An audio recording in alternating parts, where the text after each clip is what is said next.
میرا غفلت میں ڈوبا دل بدل دے. عورت کی تو بہت سارے آزار ہیں. جب اس کے بچے کی ولادت ہوتی ہے وہ شوہر سے ہم بستری کے قابل نہیں ہوتی. جب اس کو مینسز آتے ہیں وہ شوہر سے ہم بستری کے قابل نہیں ہوتی. یہ قدرت نے اس میں رکاوٹیں ڈالی ہیں. مرد کو نہ مینسز آتے ہیں نہ اس کو نفاس کا خون آتا ہے نہ اس کے بچے ہوتے ہیں.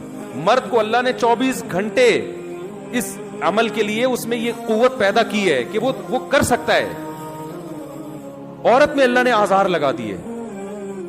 اس کو اب 40 دن اگر عورت کو خون آ رہا ہے, بلڈ آ رہا ہے بچے کی ولادت کے بعد, تو اس میں مرد کا کیا قصور ہے بھائی؟ 40 دن آپ تو ایوائڈ کرو گی اس لیے کہ آپ کو قدرت کی طرف سے ایک بلیڈنگ ہو رہی ہے, بچہ پیدا ہوا ہے, آپ کو قدرت چاہتی ہے اب اس میں مشغول رہو آپ. لیکن مرد کو تو بلیڈنگ نہیں ہو رہی نا, وہ 40 دن کیسے صبر کرے گا؟ اب خواتین کہتی ہیں کیوں صبر نہیں کر سکتا؟ بھائی اگر کر لے تو بہت اچھی بات ہے, نہیں کر سکتا تو یہ تو گاڈ خدا کی طرف سے ہے نا, یہ تو خدا کی طرف سے ہے, یہ اللہ کا بنایا ہوا نظام ہے. اب مسئلہ یہ ہے کہ جس معاشرے میں 2 3 4 شادیوں کا رواج ہوگا تو بہت سے مرد تو کریں گے ہی نہیں, کیونکہ ان کو دوسری کی حاجت نہیں ہوتی. ہر مرد میں تھوڑی قوت اور طاقت ہوتی ہے. وہ کہتے ہیں یار میرے لیے ایک بہت ہے, آرام سے تمیز سے. ایک صاحب سے میں نے کہا آپ دوسری شادی کیوں نہیں کرتے؟ کہتے ہیں یار آرام سے تمیز سے آتے ہیں گھر میں سو جاتے ہیں, اب خام ہمیں ٹینشن میں ڈال رہے ہو. تو ٹھیک ہے, کوئی زبردست گن پوائنٹ پہ تھوڑی ہے. بعض لوگوں میں وہ سیکشول ڈیزائر زیادہ نہیں ہوتی. وہ کہتے ہیں یار ایک کافی ہے ہمارے لیے, بس سکون زندگی گزر رہی ہے, آرام سے تمیز سے آفس جاؤ, تمیز سے گھر آؤ, سو جاؤ. نہ وہ غلط طرف جاتے ہیں نہ وہ گناہوں کی طرف جاتے ہیں. لیکن ہر مرد ایسا نہیں ہوتا. زیادہ تر مرد ہوتے ہیں کہ جن میں یہ ڈیزائرز عورت سے زیادہ, ان کی خواہش ہوتی ہے کہ ہمیں ایک اور بیوی چاہیے تاکہ ہماری نگاہیں جھکیں. اب عورت تو مرد نہیں ہوتی نا, اس لیے وہ مرد کے جذبات, تھوڑی یہ باتیں عورتوں کو سمجھ میں آئیں گی نہیں. تو آپ آدمی بنو تھوڑے دن کے لیے, پھر آپ کو پتا چلے گا. خواتین کہتی پتہ نہیں ممبر پہ بیٹھ کے کیسی باتیں کر رہے ہیں, ہماری سمجھ میں تو نہیں آ رہی. آپ کی سمجھ میں اس لیے نہیں آ رہی کہ آپ آدمی ہو نہیں. ٹھیک ہے نا, آپ آدمی بنو تو پتا چلے گا نا آدمی کتنا معذرت کے ساتھ, مرد کتنے ٹھرکی ہوتے ہیں معذرت کے ساتھ. آپ تو عورت ہو, آپ کو تھوڑی پتا ہے. اسلام کہتا ہے کہ بسا اوقات مرد کے لیے ایک عورت کافی نہیں ہوتی. میں نے ایک ہندو سے پوچھا, میں نے کہا تم لوگ ساری زندگی ایک بیوی پر قناعت کرتے ہو تو تمہارے دل میں برائی کا خیال نہیں آتا؟ کہتا ہے ہم خیال نہیں, ہم کرتے ہیں برائی. میں نہیں کہہ رہا سارے ہندو, لیکن جس ہندو سے میرا واسطہ اس نے کہا کہ ہم کرتے ہیں. اس نے کہا میں غلط بات نہیں کہوں گا آپ کے سامنے. کہہ رہے ہیں پھر دوسری طرف سے ٹھڑک جا کے پوری کرتے ہیں. بیوی کو یہی ہوتا ہے ایک بیوی ہے لیکن ٹھڑکیں طوائف خانوں میں جا رہے ہوتے ہیں. میں مانتا ہوں سارے ہندو ایسے نہیں ہوتے, لیکن بہت سے ایسے کر رہے ہوتے ہیں. تو قانون چند ایک کو دیکھ کے نہیں بنایا جاتا, قانون میں میجورٹی کے جذبات کا خیال رکھا جاتا ہے, میجورٹی کو دیکھ کے بنایا جاتا ہے. تو اب اللہ نے جب مرد میں یہ سیکشول ڈیزائر زیادہ رکھی ہیں, اور دیکھو اس کی اتنی واضح دلیل ہے کہ مرد کو عورت پہ جو ممتاز ہے نا وہ انہی ڈیزائرز کی بیس پر ہے. اگر دونوں میں یہ ڈیزائرز برابر ہوتی تو اس کا مطلب آپ میں اور آپ کی بیوی میں کوئی فرق نہیں ہے. پھر آپ ان ڈیزائرز کے معاملے میں اپنی بیوی جیسے ہو, تو مرد کے لیے پھر اس سے بڑا تانا بولو نہیں ہے. جیسے آپ ہو ویسے ہی کیا ہے آپ کی بیگم صاحب ہیں, تو آپ اور آپ کی بیگم میں کوئی, آپ تو مرد ہو بھائی. مرد کا تو مطلب ہے آپ میں یہ قوت اس سے زیادہ ہے, بہت زیادہ ہے, صرف تھوڑی زیادہ بھی نہیں ہے. مرد میں اللہ نے سیکشول ڈیزائرز عورت سے زیادہ رکھی ہیں. یہ اس کی باڈی کی ریکوائرمنٹ ہے کہ اس کو ایک سے زیادہ بیوی چاہیے, اور آپ اس کو حکم دے رہے ہو کہ بیوی کتنی رکھے؟ بولو ایک. نتیجہ یہ نکلے گا کہ عورتیں پیدا اسی حساب سے ہو رہی ہیں, کیونکہ فطرت کا یہ دعویٰ ہے انا کل شیء خلقناہ بقدر, ہم نے ہر چیز کو ایک اندازے سے پیدا کیا ہے. اس زمین میں نا بڑی مینجمنٹ ہے, ایک نظم ہے, ایک خوبصورت مینجمنٹ کے تحت یہ کائنات کا نظام چل رہا ہے. اسی کے تحت گروتھ ریشو بھی ہوتا ہے. میں نے کہا عورت کا گروتھ ریشو اسی حساب سے ہے جس حساب سے مرد کے دل میں اس کی خواہش ہے. عام طور پہ مرد کی نیچر ہے کہ وہ ایک سے زیادہ عورت کا متلاشی ہوتا ہے. حلال نہیں ہوگا تو طوائف خانوں میں جائے گا, وہ ٹھڑک پوری کرے گا, انٹرنیٹ پر بےہودہ فلمیں دیکھ کے کچھ بھی کر کے کرے گا وہ. میں نہیں کہہ رہا سارے ایسے ہوتے ہیں, لیکن نیچر یہی ہے. یہ میڈیکل سائنس کہتی ہے.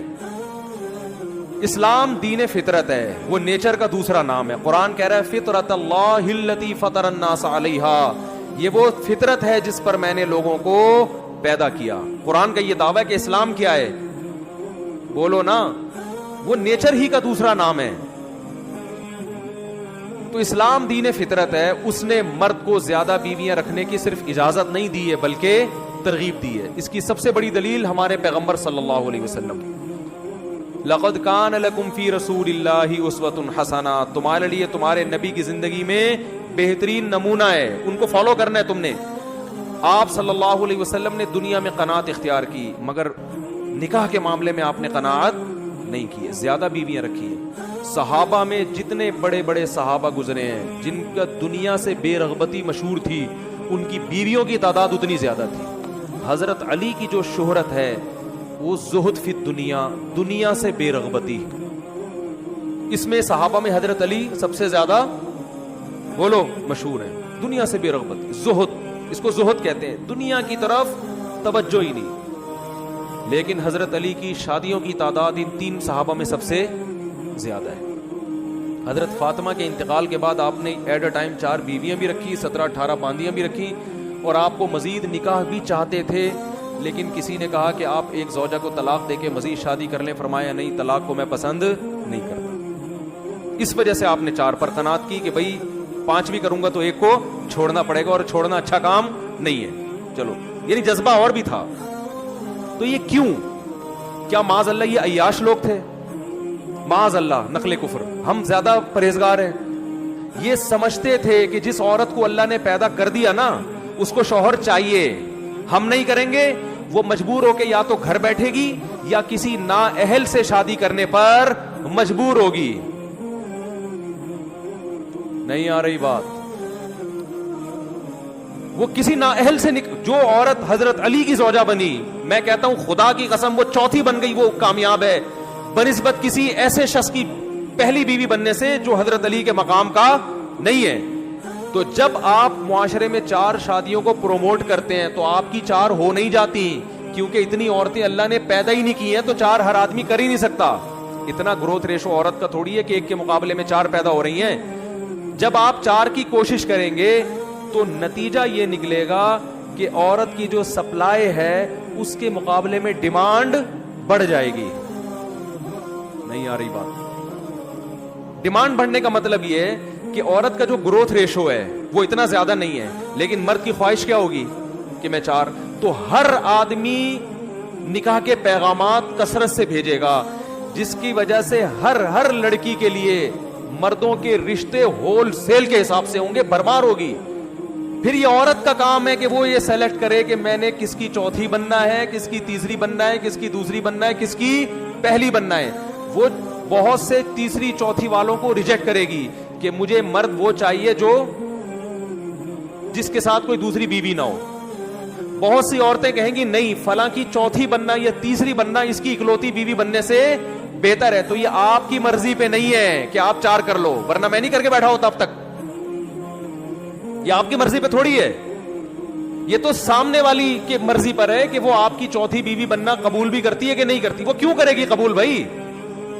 وہ کہے گی جب میرے لیے کنواروں کے رشتے موجود ہیں تو میں 4تھی تو دور کی بات, میں 2ری بننے پر بھی راضی نہیں ہوں. اور اس کو یہ رائٹ ہے وہ نہ بنے, لیکن اگر وہ 2ری پہ آپ پہ آ رہی ہے, اس کا مطلب وہ کسی کنوارے پر آپ کو ترجیح دے رہی ہے, تو اس کا مطلب آپ کے اندر کوئی سرخاب کے پر لگے ہوئے ہیں کہ وہ کنوارے پر کس کو ترجیح دے رہی ہے, آپ کو. تو یہ اس کے حقوق بڑھ رہے ہیں, اس کے لیے سلیکشن میں آسانی ہو رہی ہے.